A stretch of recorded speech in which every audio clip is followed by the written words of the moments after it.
بسم الله الرحمن الرحيم يا أيها الذين آمنوا لا تأكلوا أموالكم بينكم بالباطل إلا أن تكون تجارة عن تراض منكم ولا تقتلوا أنفسكم إن الله كان بكم رحيما. ایمان اور کفر کے درمیانی شے نماز کا ترک کرنا ہے.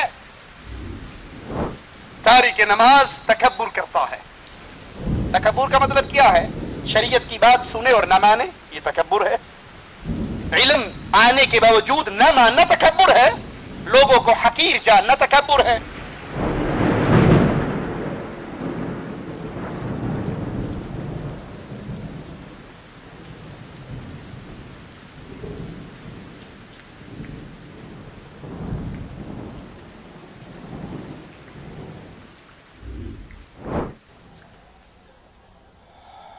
إن الحمد لله نحمده ونستعينه ونستغفره ونعوذ بالله من شرور أنفسنا ومن سيئات أعمالنا من يهده الله فلا مضل له ومن يضلل فلا هادي له. أشهد أن لا إله إلا الله وحده لا شريك له وأشهد أن محمدا عبده ورسوله. أما بعد، أعوذ بالله من الشيطان الرجيم. بسم الله الرحمن الرحيم. منيبين إليه واتقوه وأقيموا الصلاة ولا تكونوا من المشركين.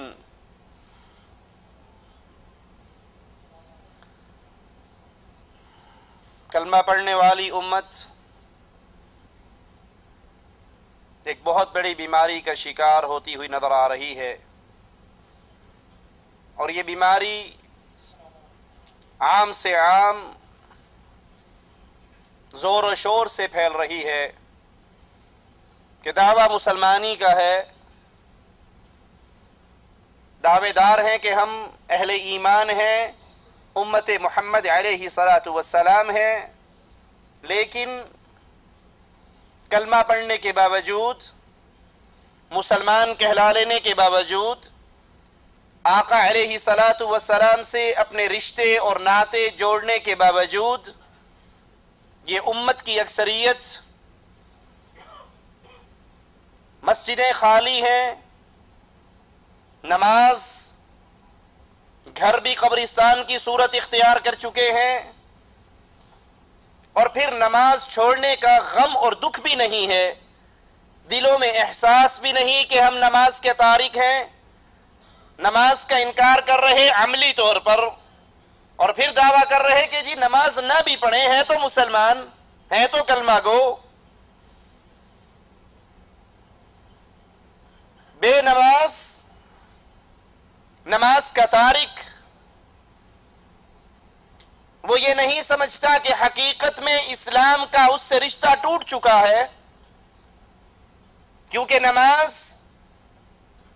انسان کو اللہ کے ہاں بلند مقام عطا کرواتی ہے، اور نماز کو ترک کرنا، نماز کو چھوڑ دینا، مستقل نماز کا تارک بن جانا، یہ وہ بیماری ہے جو انسان کو کھینچ کر جہنم کے اندھیروں میں لے کر جائے گی.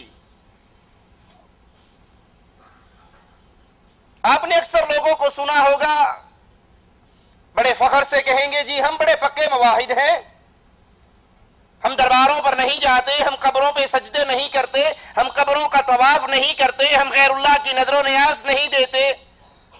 ان سے پوچھئے جی ماشاءاللہ 5 وقت کے نمازی ہیں؟ کہا جی بس دعا کرو، ٹائم نہیں ملتا نماز پڑھن دا. نماز پڑھنے کا ٹائم ہمیں نہیں ملتا، نماز ہم نہیں پڑھتے، لیکن ہیں بڑے پکے مواحد، شرک بالکل نہیں کرتے. قرآن حکیم کی جو آیت میں نے آپ کے سامنے تلاوت کی، الفاظ پہ غور کیجئے. منیبین الیہ واتقوہ، بالکل اللہ کی طرف رخ کرتے ہوئے اس کی اطاعت کرو. وَأَقِيمُوا الصَّلَاةَ، نماز قائم کرو. وَلَا تَكُونُوا مِنَ الْمُشْرِكِينَ، نماز قائم کرو، مشرکوں میں شمار نہ کرواؤ، اپنا مشرکوں کے اندر شامل نہ ہو. مفہوم مخالف کیا ہے؟ جو نماز قائم نہیں کرتا، جو نماز ادا نہیں کرتا، جو بے نماز ہے، جو تارک صلاۃ ہے، وہ مشرک ہے، موحد نہیں ہے۔ بھلے وہ دعویٰ اسلام کا کرتا رہے، بھلے وہ دعویٰ توحید کا کرتا رہے، وہ نماز قائم کرتا ہے تو موحد ہے، اور اگر نماز کا تارک ہے، نماز کو چھوڑ رہا ہے، نماز سے دور ہے، مستقل نماز کا تارک ہے، تو یہ توحید کا دعوے دار ہونے کے باوجود یہ موحد نہیں ہے، مشرک ہے۔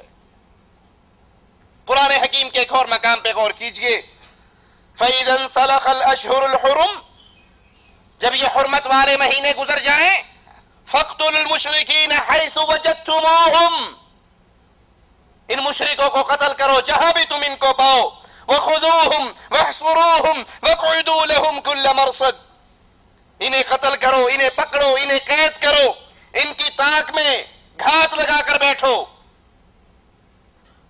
آئیے اس آیت کے اس ٹکڑے پر غور کریں، فَإِن تَابُوا، اگر یہ مشرک توبہ طائب ہو جائیں، اگر یہ غیر اللہ کی عبادت سے اپنے دامن کو چھڑا لیں، اگر یہ غیر اللہ کے لیے سجدے کرنے سے باز آ جائیں، اگر یہ غیر اللہ کو اللہ کے مقابلے پر معبود باطل نہ بنائیں، اگر یہ اپنے شرک سے باز آئیں، غیر اللہ کی پکار سے باز آئیں، غیر اللہ کی عبادت سے باز آئیں، ان کو مشکل کشا، حاجت روا، بگڑی بنانے والا، امیدیں پوری کرنے والا، مصیبتیں ٹالنے والا، مشکل کشا نہ سمجھے، اس شرک سے اپنے دامن کو بچا لیں۔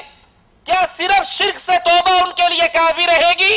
نہیں، قرآن کے الفاظ پہ غور کیجئے، فَإِن تَابُوا وَأَقَامُوا الصَّلَاةَ، اگر یہ توبہ طائب ہوں، اگر یہ شرک سے بیزار ہوں، اگر یہ شرک سے بری ہوں، اگر یہ شرک سے بچ جائیں، اپنے دامن کو شرک سے چھڑا لیں، پھر وَأَقَامُوا الصَّلَاةَ، پھر نماز قائم کریں، وَآتُوا الزَّكَاةَ، پھر زکوٰۃ ادا کریں، فَخَلُّوا سَبِيلَهُمْ إِنَّ اللَّهَ غَفُورٌ رَحِيمٌ، اگر یہ شرک سے توبہ کرنے کے بعد نماز قائم کرتے ہیں، زکوٰۃ ادا کرتے ہیں، پھر ان سے قتال نہ کرو، ان کے راستے کو چھوڑ دو، اللہ معاف کرنے والا، رحم کرنے والا ہے۔ کیا مطلب؟ اگر یہ شرک سے توبہ کرنے کے باوجود، شرکیہ اعمال سے برات کرنے کے باوجود نماز قائم نہیں کرتے، زکوٰۃ ادا نہیں کرتے، تو ان سے جنگ جاری رہے گی، ان سے جہاد جاری رہے گا، ان سے قتال جاری رہے گا۔ اسی لیے جب سیدنا ابو بکر صدیق رضی اللہ عنہ وارضاہ سے کہا گیا خلیفۃ الرسول، ان سے جنگ کرتے ہو جو نماز ادا کرتے ہیں، کہا ہاں، جو نماز اور زکوٰۃ میں فرق کریں گے ابو بکر ان سے قتال کرے گا۔ اللہ کی قسم، وہ رسی جو محمد کریم کو یہ دیا کرتے تھے علیہ الصلاۃ والسلام، اگر ابو بکر سے روکیں گے رسی لینے کے لیے بھی میں ان سے جہاد کروں گا۔ شرک سے توبہ کرنے کے بعد پھر عملی طور پہ نماز کا قیام، زکوٰۃ کی ادائیگی ان مشرکوں کے خون کو مسلمانوں کے ہاتھ سے محفوظ کرتی ہے۔ صحیح مسلم میں ہے، اللہ کے نبی علیہ الصلاۃ والسلام نے فرمایا، ان بین الرجل وبین الشرک والکفر ترک الصلاۃ، انسان آدمی کے درمیان، کفر اور شرک کے درمیان جو چیز کھڑی ہے وہ نماز ہے۔ اگر وادی کفر سے بچنا چاہتے ہو، وادی شرک میں داخل ہونے سے بچنا چاہتے ہو تو نماز قائم کرو۔ اگر نماز قائم کرو گے تو اپنے ایمان کی حالت پہ پختہ رہو گے، اور اگر نماز کو نکال دیتے ہو تو یہ انسان وادی کفر اور شرک میں داخل ہو جاتا۔ ہمارے نزدیک نماز کی اہمیت ہی نہیں رہی۔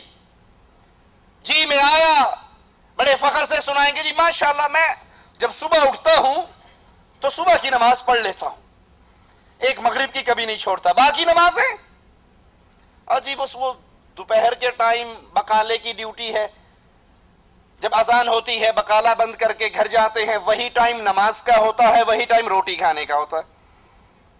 عصر کے وقت پھر اذان ہوتی ہے، بقالہ بند کرتے ہیں، وہی ٹائم چائے پینے کا ہے، وہی ٹائم نماز کا ہے۔ یعنی بدنصیبی کا یہ عالم ہے کہ اس پاکیزہ ماحول میں رہتے ہوئے، اس سعودی عرب کی پاک سرزمین پر رہتے ہوئے بھی نماز ان کو نصیب نہیں ہے۔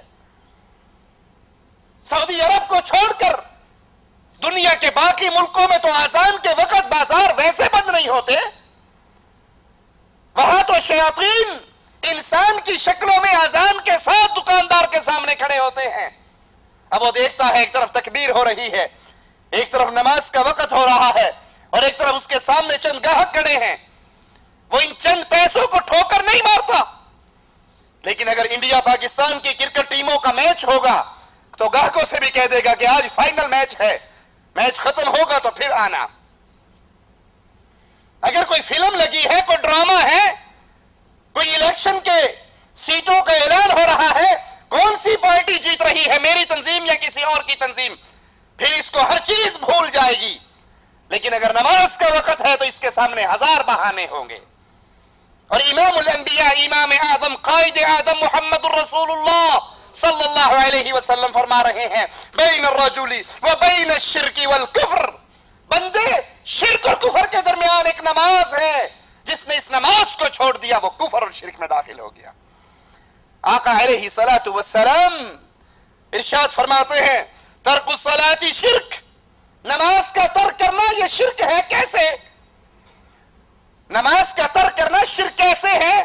اللہ کا حکم ہے نماز پڑھو، اور انسانی خواہش کیا کہتی ہے؟ نرم گرم بستر ہے۔